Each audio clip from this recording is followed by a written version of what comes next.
ओम शांति। 16 सितंबर 2025 के बाबा के मधुर महावाक्य। बाबा कहते, मीठे बच्चे, तुम हो रूहानी पंडे। तुम्हें सबको शांति धाम अर्थात अमरपुरी का रास्ता बताना है। तुम हो रूहानी पंडे, तुम्हें सबको शांति धाम अर्थात अमरपुरी का रास्ता बताना है। प्रश्न, तुम बच्चों को कौन सा नशा है? उस नशे के आधार पर कौन से निश्चय के बोल बोलते हो? तुम बच्चों को कौन सा नशा है? उस नशे के आधार पर कौन से निश्चय के बोल बोलते हो? उत्तर, तुम बच्चों को ये नशा है कि हम बाप को याद कर जन्म जन्मांतर के लिए पवित्र बनते हैं। तुम निश्चय से कहते हो कि बल कितने भी विघ्न पड़े, लेकिन स्वर्ग की स्थापना तो जरूर होनी ही है। नई दुनिया की स्थापना और पुरानी दुनिया का विनाश होना ही है। ये बना बनाया ड्रामा है, इसमें संशय की बात नहीं है। धारणा के लिए मुख्य सार, कर्म करते, धंधा आदि करते, भविष्य ऊंच पद पाने के लिए याद में रहने का पूरा पुरुषार्थ करना है। ये ड्रामा सेकंड बाय सेकंड बदलता रहता है, इसलिए कभी भी कोई सीन देखकर हार्ट फेल नहीं होना है। कर्म करते, धंधा आदि करते, भविष्य ऊंच पद पाने के लिए याद में रहने का पूरा पुरुषार्थ करना है। ये ड्रामा सेकंड बाय सेकंड बदलता रहता है, इसलिए कभी कोई सीन देखकर हार्ट फेल नहीं होना है। ये रूहानी पढ़ाई पढ़कर दूसरों को पढ़ानी है। ये रूहानी पढ़ाई पढ़कर दूसरों को पढ़ानी है। सबका कल्याण करना है। अंदर यही उछल आती रहे कि हम कैसे सबको पावन बनने की एडवाइस दें, घर का रास्ता बताएं। वरदान, सरसबंधों के सहयोग की अनुभूति द्वारा निरंतर योगी सहज योगी भव। सरसबंधों के सहयोग की अनुभूति द्वारा निरंतर योगी सहज योगी भव। हर समय बाप के भिन्न भिन्न संबंधों का सहयोग लेना अर्थात अनुभव करना ही सहज योग है।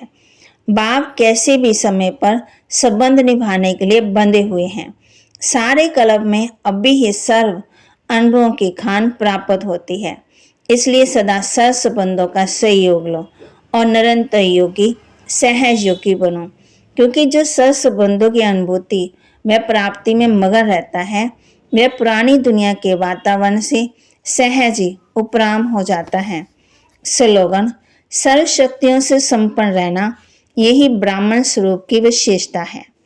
सर्व शक्तियों से संपन्न रहना यही ब्राह्मण स्वरूप की विशेषता है। अव्यक्त इशारे, अब लगन की अग्नि को प्रज्वलित कर योग को ज्वाला रूप बनाओ। तपस्वी मूर्त का अर्थ है तपस्या द्वारा शांति की शक्ति की किरणें चारों ओर फैलती हुई अनुभव में आए। ये तपस्वी स्वरूप औरों को देने का स्वरूप है। जैसे सूर्य विश्व को रोशनी की और अनेक विनाशी प्राप्तियों की अनुभूति कराता है, ऐसे महान तपस्वी आत्माएं ज्वाला रूप शक्तिशाली याद द्वारा प्राप्ति के किरणों की अनुभव कराती है। तो आज बाबा ने हम बच्चों को बताया है, मनुष्य अमरनाथ की यात्रा पर जाते हैं, स्वर्ग को भी अमरनाथपुरी कहेंगे। अकेला अमरनाथ थोड़ी वहां बैठा होगा। परमपिता परमात्मा भी आत्मा ही है।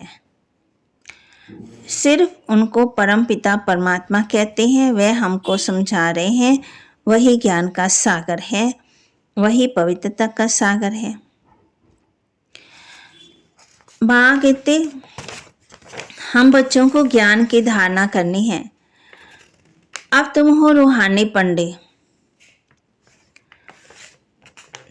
मनुष्य समझते हैं स्वर्ग ऊपर में है, उनको ये पता ही नहीं कि मुक्ति धाम ऊपर में है, जीवन मुक्ति तो यहाँ ही आना है। ये बाप तुम्हें समझाते हैं, उनको अच्छी रीति धारण कर नॉलेज का मंथन करना है।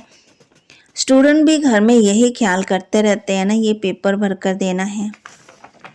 तो बाप समझाते, मीठे मीठे बच्चे, तुम समझते हो हम हैं हेवन के मुक्ति जीवन मुक्ति के पंडे, वह है जिस्मानी पंडे। तुम आत्माएं धनवान बनती जाती हो। जितना हो सके टाइम निकाल बाप को याद करो। हम तुमको विश्व का मालिक बनने की बहुत अच्छी राय देते हैं। तुम बच्चे भी सबको राय देने वाले ठहरे। तो वहाँ कहते वजीर भी तो होते हैं ना। तो बाप कहते मुक्ति धाम में कोई भी जा न सकते जब तक बाप आकर के एडवाइस ना करे, श्रीमत ना दे। तो श्री अर्थात श्रेष्ठ मत शिव बाबा की है। आत्मा को श्रीमत मिलती है शिव बाबा की। पुण्य आत्मा, पाप आत्मा आत्मा को कहा जाता है। तो बाबा की महावाक्य को लाइक करें, शेयर करें, सब्सक्राइब करें और अपने जीवन में जरूर जरूर धारण करें। ओम शांति।